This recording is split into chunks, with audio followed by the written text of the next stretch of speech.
Hey there. Hello, and welcome to the Bernie Show presented by DraftKings. The crown is yours. Here at STL Sports Central, I do 5 videos a week. I write 5 columns a week. You can also catch me on Fridays as I visit the Randy Carricker Show, usually around 10:30. But everybody's off on 4th of July, so I guess I catch you a week from Friday on the Randy Carricker Show. I'm also regular on KMOX, the Cardinal Territory video podcast with Katie Wu, and I do a weekly Seeing Red podcast with my friend Will Leach on the Cardinals. Please subscribe, hit the like button, and make sure to leave your comments, and I sincerely thank you for all of that. Today's topic, we're going to get away from the Cardinals, and I want to talk about the St. Louis Blues because once again, they're showing how they set the standard in St. Louis sports. I'm here today to talk about this because I always just sit back and marvel at how the Blues always keep it interesting, how they run their franchise, how they understand what the purpose of running a franchise is. They just have their act together, and they have for a long, long time. And it seems obvious, at least to me, that they understand this St. Louis sports market better than anyone else, including the Cardinals. And it seems obvious, at least to me, that the Blues have the strongest connection with their fans relative to other franchises, but we're mostly talking about the Cardinals, and that the Blues do a splendid job of keeping their fan base engaged. And because of that, and because of other reasons, the result for the Blues is they've established a very deep fan loyalty. They really have. It seems obvious, at least to me, that the Blues are number one in this market in terms of building relationships within the community. I mean, the Blues are everywhere 12 months a year, showing how much they care, showing how much they want to be involved in things. They basically want to be a good hockey team, a great hockey team, but they also want to be a great neighbor. They want to get in there with everybody and do what they can to make a difference.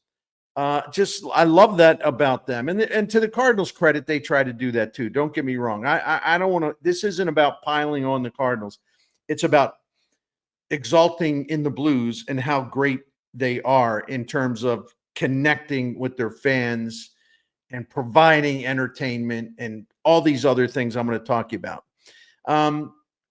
You see Blues players, they get out there doing good deeds. The Blues' incredible base of former players, their alums, is among the very best in the National Hockey League. You don't need me to tell you that. I mean, players want to come here during their careers.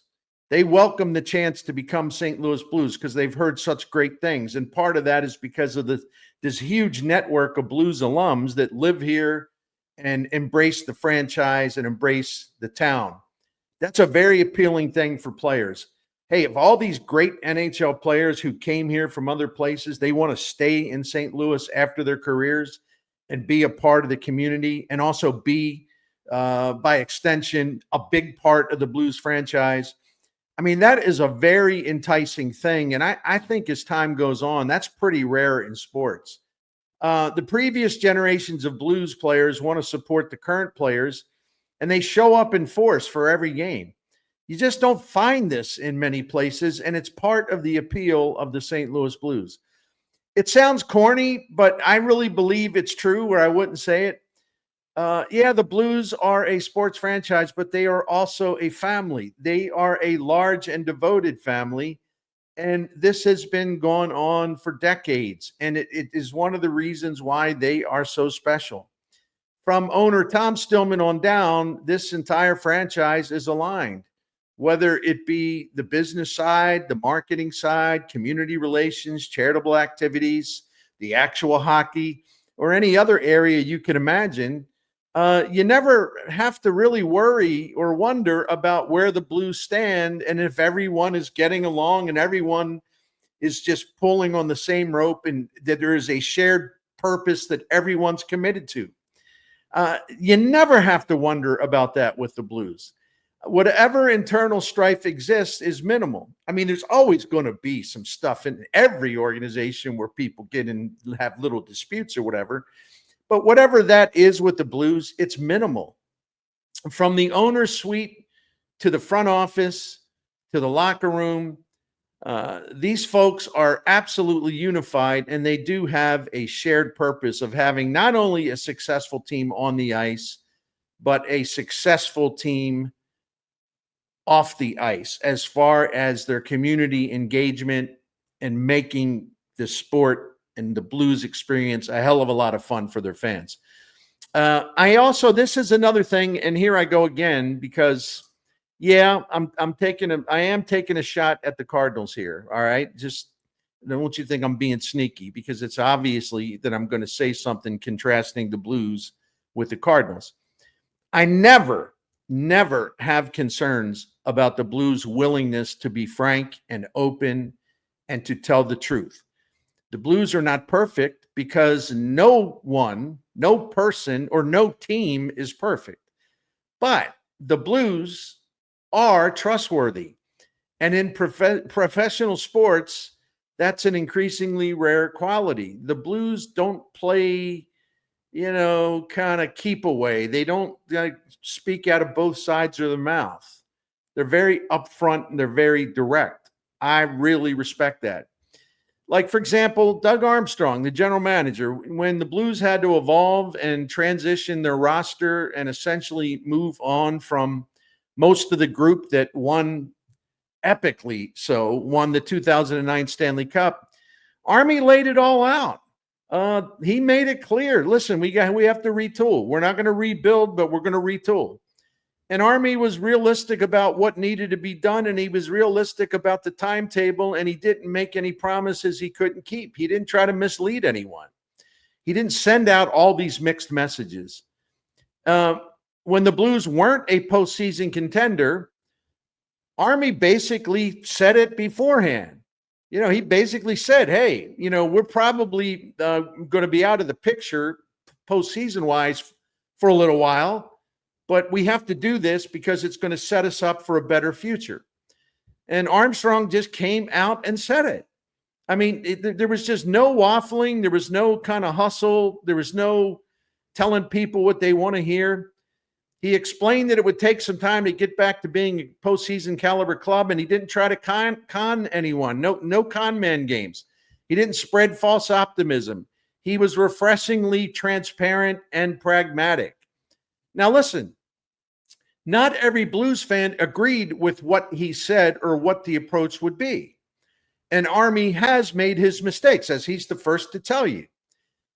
That's one thing. Another thing I love about Army, he owns up to his mistakes. Like, you would never see him keeping, for example, a Miklasz around, right? But at least they understood it, Blues fans. They understood it, even if they disagreed with parts of it or a lot of it, because Army didn't insult their intelligence by being a phony and trying to tell everybody what they wanted to hear. Now, in John Moselek's case this past offseason, he was upfront as he could be about saying, hey, we're probably going to take a step back. But Army takes it up to another level, because he brings Blues fans into the loop by saying, hey, this is the plan. This is how long we think it's going to take. And this is the focus, and this is the priority. And we have to get younger, and we have to cultivate young talent, and then we have to get that talent ready to turn us into a postseason contender again, and above that.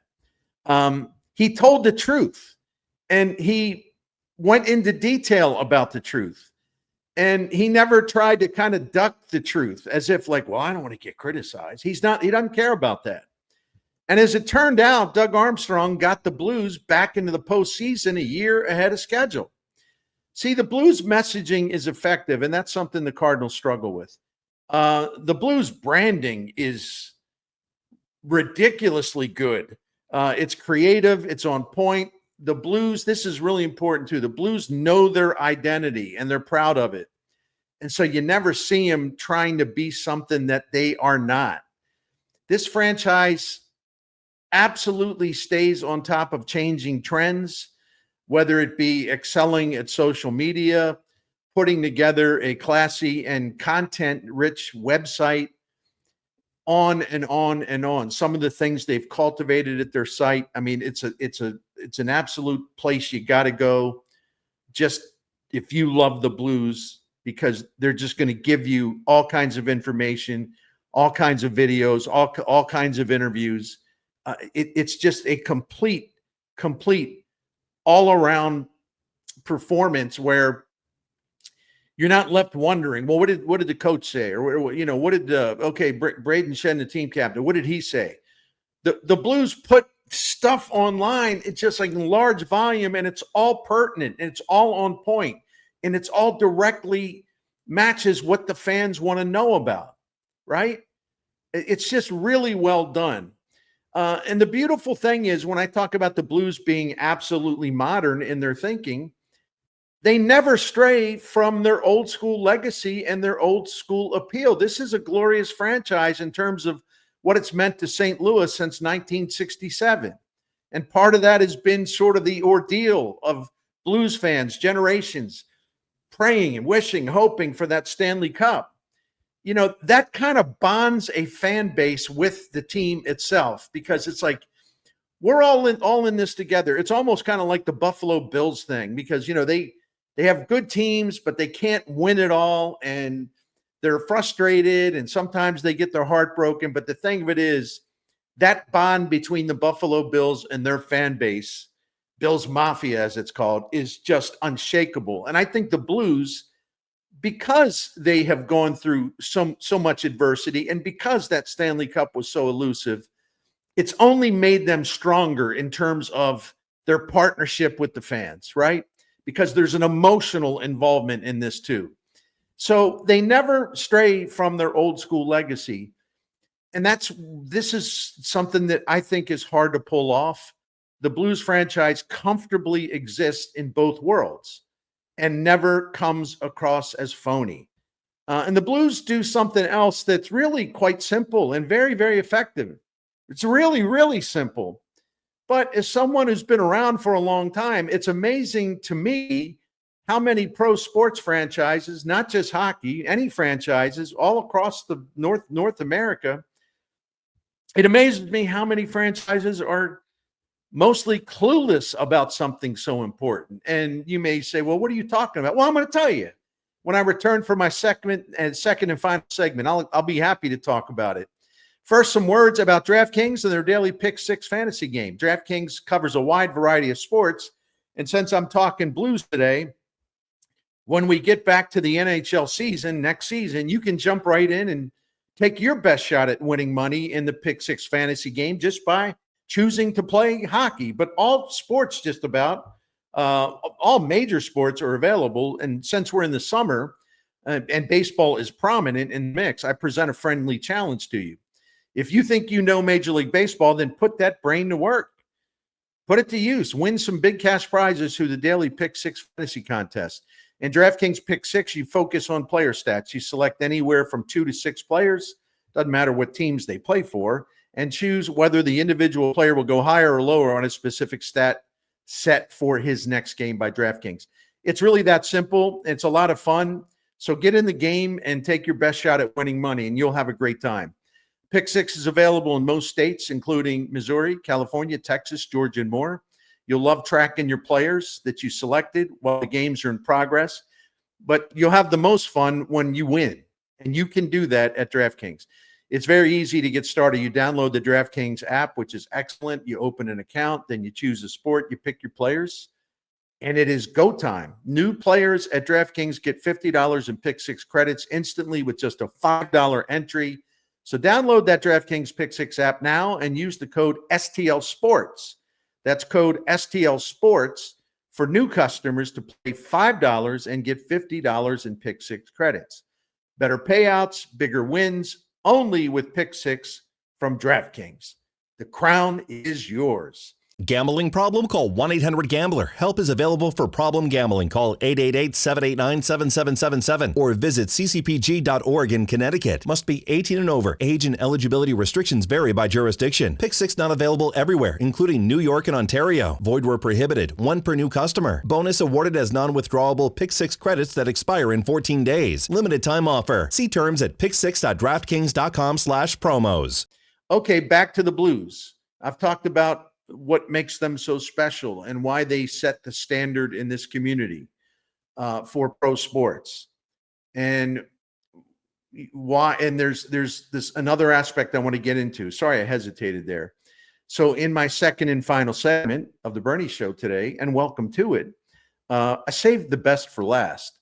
I mentioned how the Blues do something so simple, so obvious, even though we see so many franchises fail to recognize something so essential. Here's what it is. The Blues know how to make it fun. They know how to have fun. They know how to make it fun for their fans.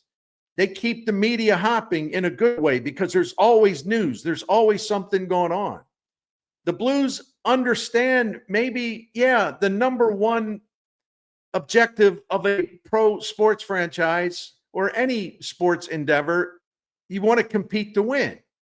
You want to strive to get into the playoffs. You want to strive to win a Stanley Cup. We all know that. And that's obviously a huge part of it. But the Blues never forget the other part. Never. They're in the entertainment business, and they are very, very, very good at providing action and entertainment and fun. My purpose here today is to praise the Blues. And again, I'm saying, even though I've stated a couple things about the Cardinals, hey, they get mad at me anyway, so what difference does it make? I don't want to be gratuitous about it. So I still feel like I have to point something out here because I think it's a real thing. You may recall that the Cardinals made an executive level hire from the outside to help them solve a problem. They may have even made a couple of hires from the outside to help them solve a major problem. How could they make their home games more entertaining? How could they attract new fans? How could they attract younger fans? How could they get the new generation in? When the fans buy tickets to a ball game, what do they want inside the venue? What's important? How can we entertain them? How can we give them more of what they're looking for, which will motivate them to come down to the ballpark? Because, the baseball season is so long and there's 81 home games. And there's a lot more that goes into it except winning and losing. But the Cardinals, in effect, and I do give them credit for this, they acknowledged very publicly, and it was a great story by Katie Wu of The Athletic on this, that they had lost touch and they had fallen behind the times in the goal of making a day or a night at the ballpark something fun and lively, more colorful, something that will just increase the enjoyment level, the entertainment level, the amusement level of their fans. For a long time now, going to a baseball game is more than just watching the game. Oh, the purists are down there. People love to watch the game. But in a reflection of the way the culture is, and this applies to everything pretty much, it's about the total experience in the ballpark, whether it be food and beverage, music, videos on the Jumbotron, special promotions like post-game concerts, and special promotions. The Cardinals have trying to turn Friday night home games into a party in the outfield, above the outfield, wherever that seating area is. I'm sorry, where they have all kinds of drink specials and other things.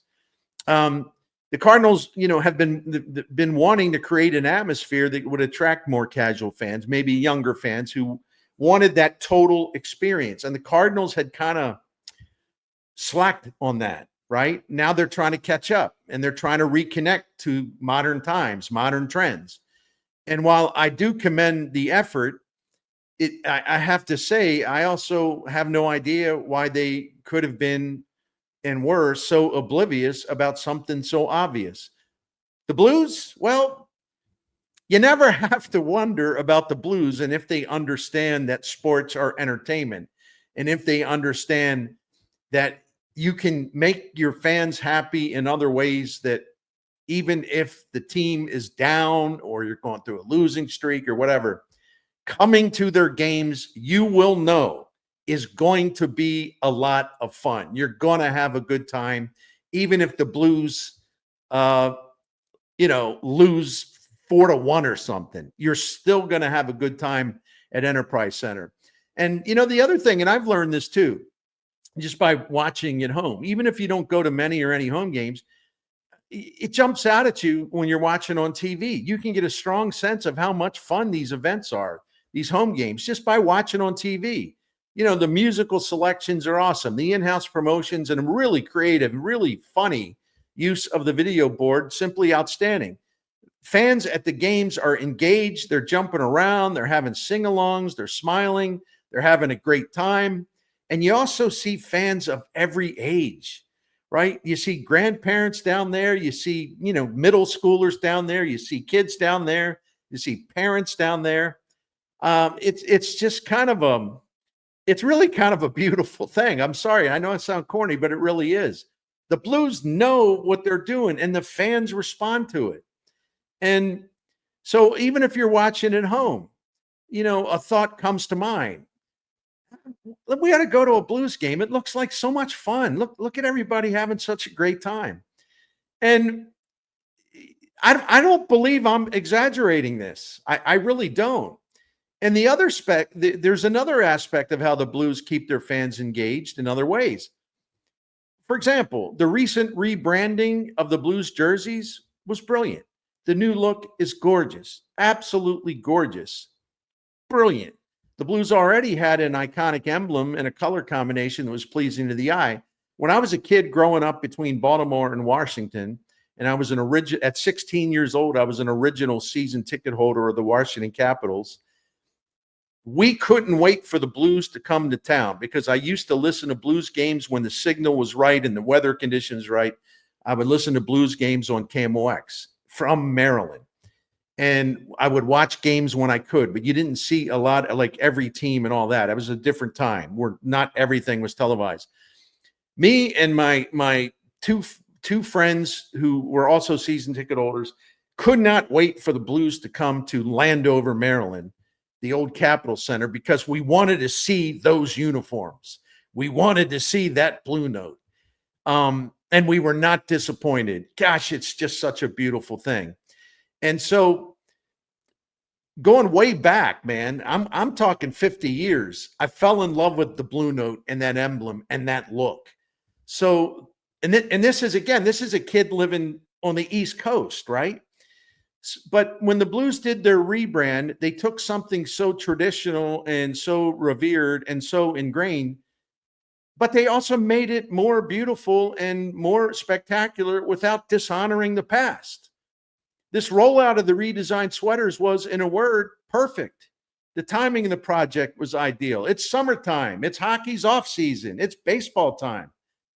But it's soccer time. But the Blues kept themselves on stage by creating a tremendous buzz over this successful rebranding, and it was absolutely successful. Heck, I think I'm going to buy one of those jerseys because I just love it. Maybe I'll hang it up behind me.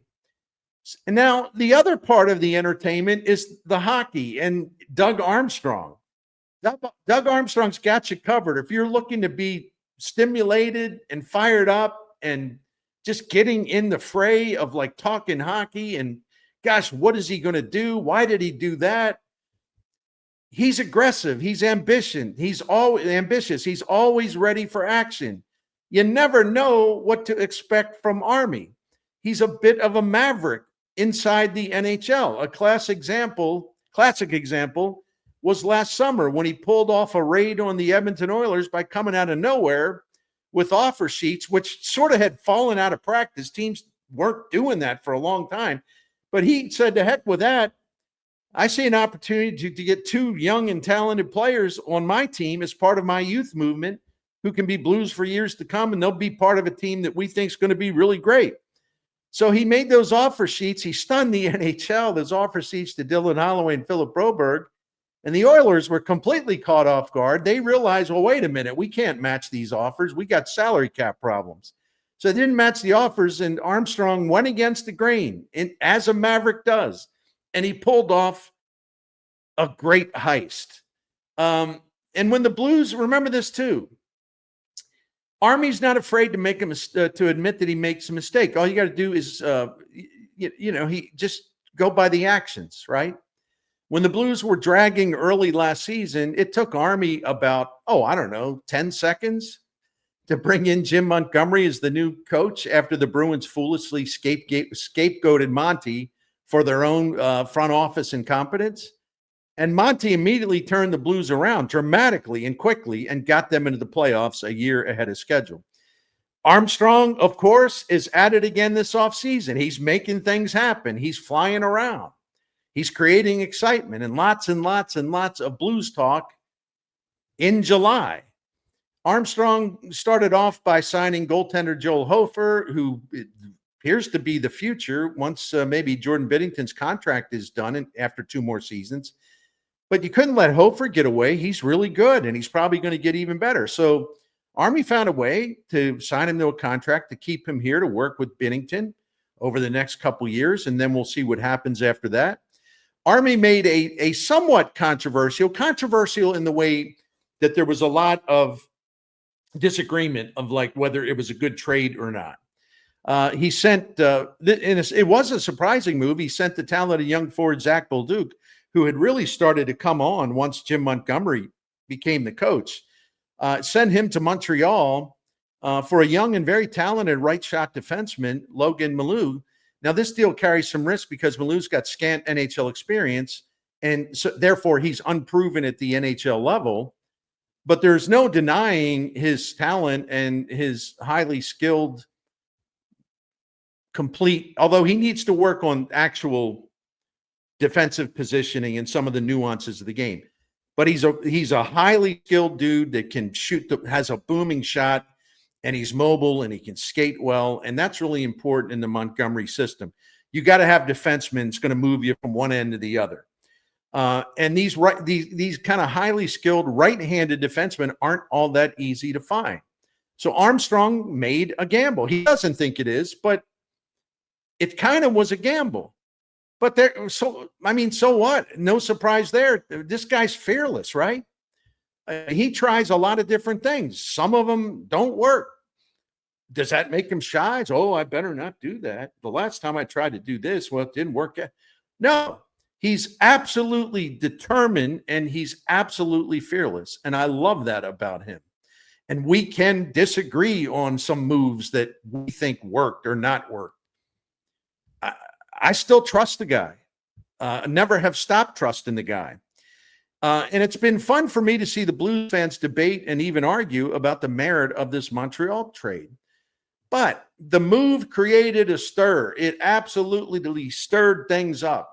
And it had fans buzzing in St. Louis, fans buzzing in Montreal.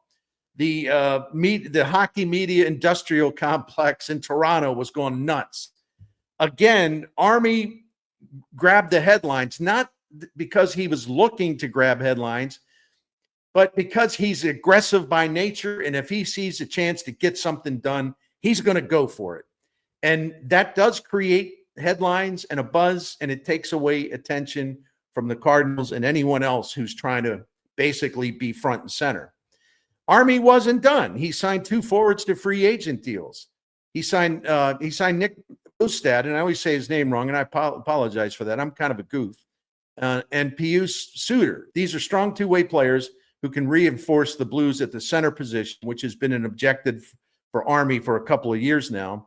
But Suter can also play wing, and that gives the Blues and Monty extra flexibility if the Blues want to promote their really appealing is the good word, and talented prospect, Dylan Dvorsky, to the big club next season. Both players were signed for a reasonable price, and Suter comes here after scoring 25 goals for Vancouver last season. And as Mike Meyer pointed out here on STL Sports Central, Suter is also an excellent penalty killer, so the Blues get added value on the special teams.